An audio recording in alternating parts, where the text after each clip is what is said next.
Okay. Okay, here we go.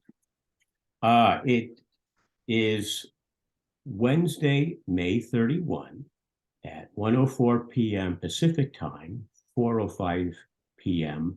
Eastern Time. And I have the pleasure of speaking with Leana McClain, who is the great niece of Sam McDonald.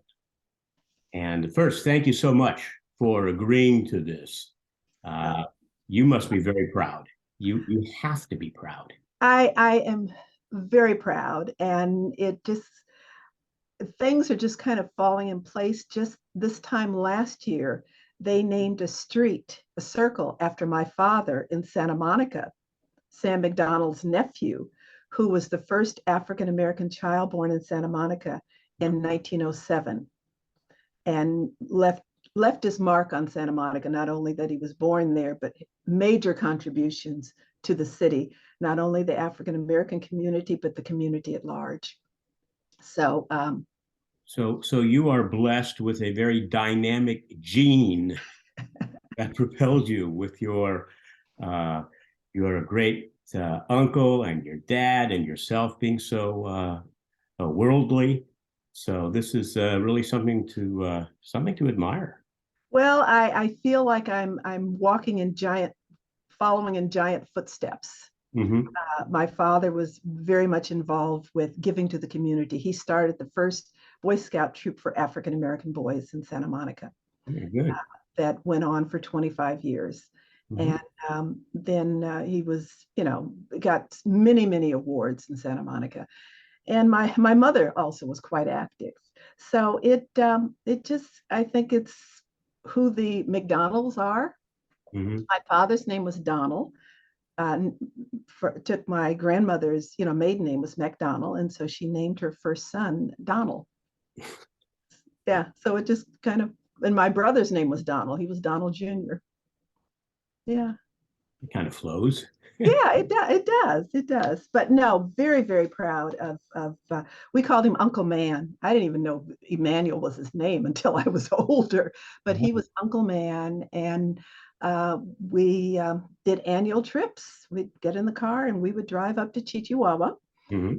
And I'm sitting here now. I have many old black and white photos of being there at the cabin, and I think my first memory that always comes to me when we went to the cabin was that I had never seen a wood burning fireplace before. In California, you tweaked in Santa Monica, we didn't have fireplaces at all. And I just thought that was so fascinating how he would go out and get wood and bring it in and start this fire. And he just loved having family around. And he went out of his way not only to entertain us, but also to teach us about the redwoods. So as a child, I remember walking with him, holding his hand, and he was so tall.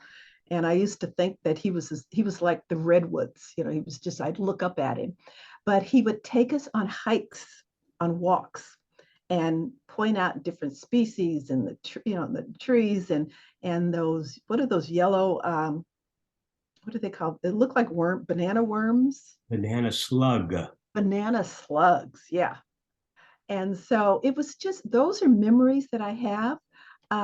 Also, when we would come quite often, he loved everybody to come. So my mother's sister and brother, her sister and husband, and his children, their children would come also. So extended family would come. And then my brother, who was 9 years older, was with us. And the kids would all sleep on that back screened in porch. Hmm. And it was fun, he would have pallets for us to sleep on the floor, and we could hear the water rushing, behind. I don't remember where the adults slept, but there were a lot of adults there. But Uncle Man would just cook and he would play the concertina. I thought of it as a I used to, I think, call it a baby accordion because I didn't know what a concertina was. But he would play, he would tell stories. He was such a great storyteller. But he just we it was such a different experience coming from living in the city, living in Santa Monica, living at the beach, to being in the redwoods. So when I went back a few years ago to visit, I called ahead to make arrangements, and my husband and I thought we were just going to have a guide take us, and we pulled up in the parking lot there, and there were cameras and vans and whatever.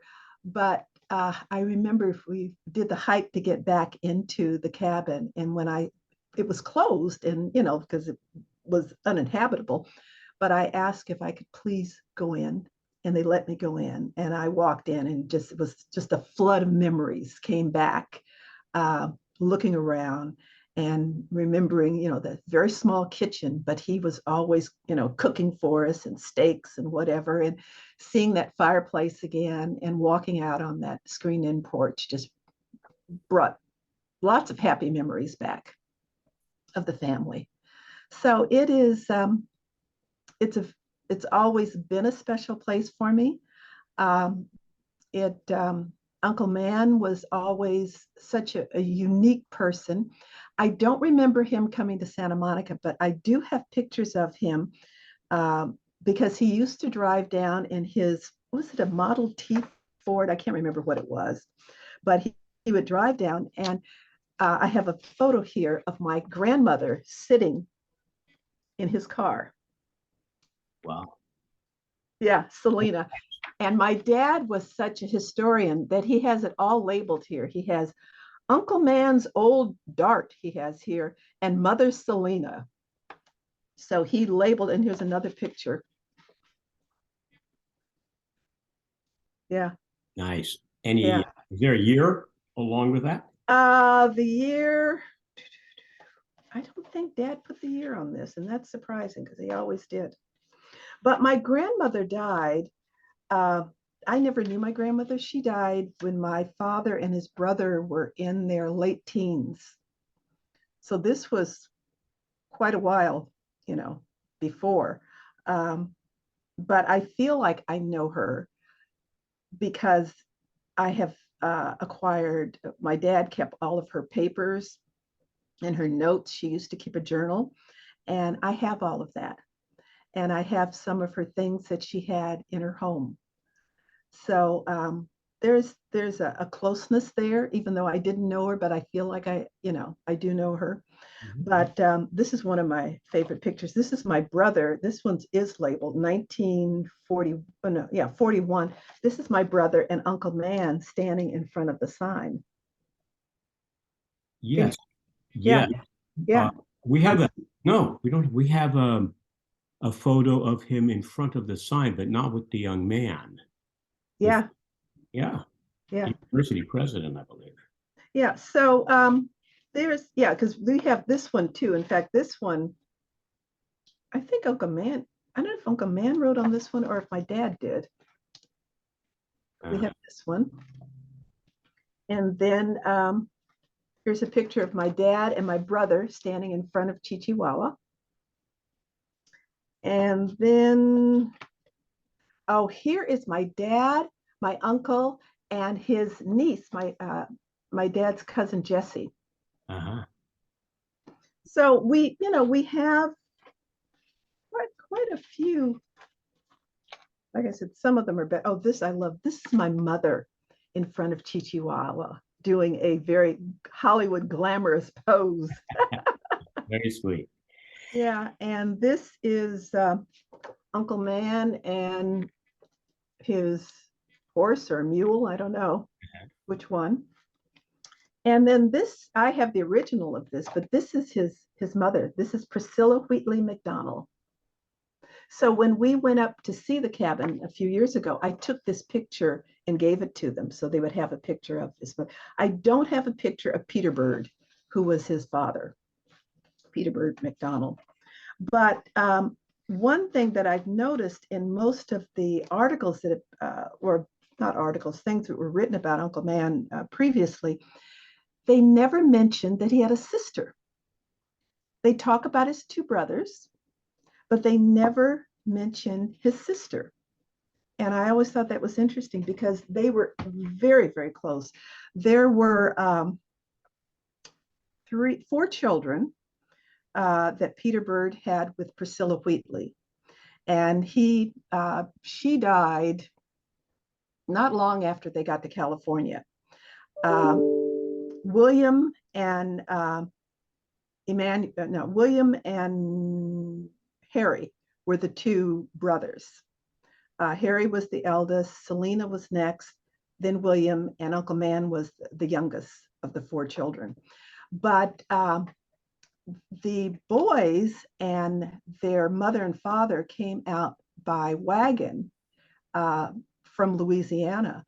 But my grandmother, Selena, came out even before they did. She came out in the late 1800s. Have no idea how she came out.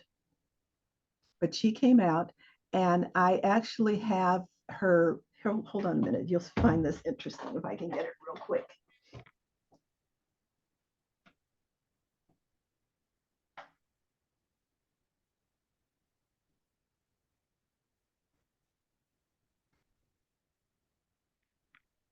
We have our guest bedroom, we lovingly call the dead people's room because it has all the old family pictures in it. My daughter named it that. But this is my grandmother's wedding invitation. And it's interesting because it says, Mr. E.B. McDonald, so that would be my Uncle Man, and W.M. McDonald request the honor of your presence at the marriage of their sister, Selena, to Mr. C.E.A. Brunson on Wednesday evening, yada, yada, yada, the whole thing. So I think about back in those days, that was very, I want to say classy. Yeah, yeah. To have a formal wedding invitation, and even on the back of the invitation, there's a card that says "At home at 1745 Fifth Street, Santa Monica, California." So there was something about the McDonald family that there was just, the only way I can describe it, there was just a certain class about them that made them, I think, that made Uncle Man who he was, who made my grandmother the way she was, because she always wanted the very best for her two sons. She divorced my grandfather early on because he didn't live up to her standards. And I have this in her writings where she said to the extent that she quickly realized that Ernest was not the man that she thought he was, and that he was not living up to the standards that she expected. And it was more, being a wife was more than cooking and cleaning. I know, it's quite interesting. And I have quite a few of her books, and she brought her school papers with her from Louisiana. So I think education was very important to the McDonald family. And I think Uncle Man ending up at Stanford and being involved at Stanford was just something that was just a part of him, a part of his upbringing, and valuing education. Because I think of my grandmother, I mean, coming from Louisiana, for her to bring his sister to bring her school papers and some of her books with her speaks volumes to me. And I know my father valued education, and it was passed on to my brother and to me. How do you think Sam McDonald would feel knowing that we're trying to get the land that he owned into the National Historic Registry of Important Places? He was a very humble man, from what I understand. I know as a family, we are very proud, but I think he's very humble, and I think he would just kind of take it in stride. But he loved Stanford. And so, when he died, all of, everything went to the university, which was kind of a shock. But then as I think we settled into what happened, it just showed how much Stanford meant to him. And that was his family as much as we were his family. And in his will, he said that his family would be better provided for otherwise. And so I look at what has happened and how he is so revered at the university.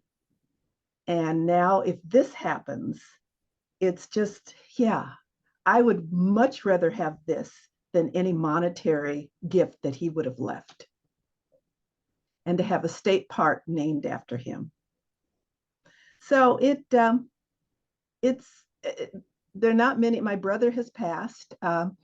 My father and his brother are gone, and the cousins that are left, there are only three of us.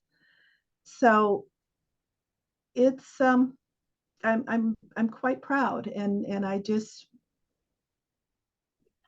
if it happens and there's a ceremony, you can count on me being there. Great. I told my husband already. I said I want to be there to represent the family. We did go. I remember going to his funeral. My parents, we went to the funeral. His birthday was January 1st. And so I remember we always called him on his birthday. And my mother always sent him, birthday presents and Christmas presents. And so we would call and chat with him. But I was young, but I knew that was Uncle Man that I was talking to. Great. We have about 9.5 minutes Oh, left. I'm sorry. No, no, not at all. It's been a great chat. I've enjoyed every second. This is wonderful.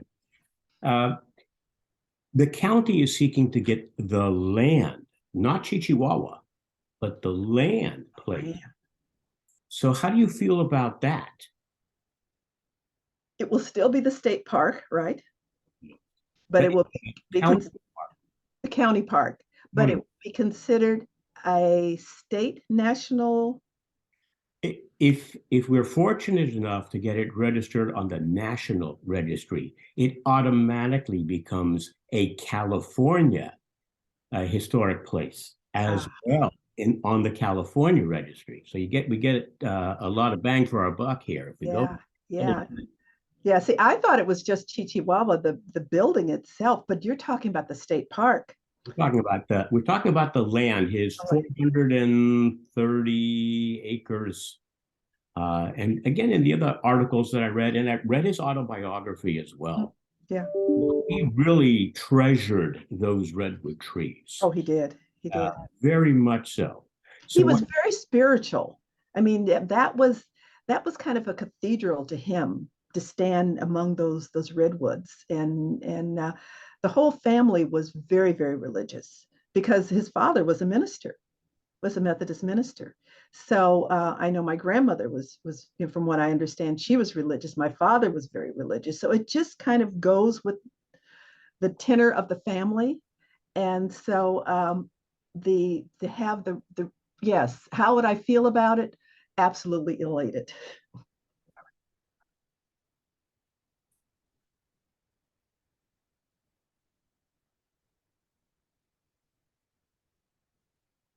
Have they done anything to restore the cabin, or is it the same?